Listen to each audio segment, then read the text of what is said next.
Battleground State of Florida, the campaign of one Republican Congressman, Alan West, raking in 4 times the amount of his Democratic challengers in the very latest quarter. The congressman joins me right now. Congressman West, always good to see you, sir. I mean, these are some remarkable numbers in a congressional race, but it says something about how vital this district, your district, is to Democrats and how they think they've got a chance at beating you. What's really going on here? What do you make of what's going on here?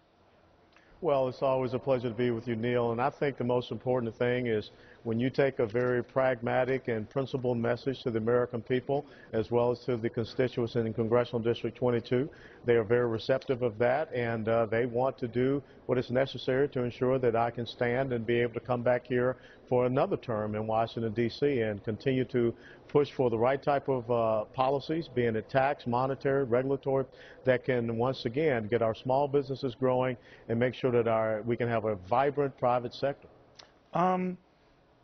There's concern in your state, sir, that going after entitlements and going after the spending and entitlements, that you're going after granting, that you particularly are going after granting, and that's been the one thing the Democrats are trying to stick to you.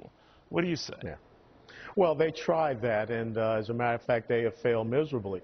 Because, as a matter of fact, in the Patient Protection and Affordable Care Act, it was the Democrats who cut $500 billion from Medicare, and they also put in place the Independent Payment Advisory Board, 15 unelected bureaucrats, which will be making decisions about health care for our seniors and for all Americans. So what we want to make sure of is, exactly as the actuary said, that Medicare in about 13 years will be broken if we continue on this path.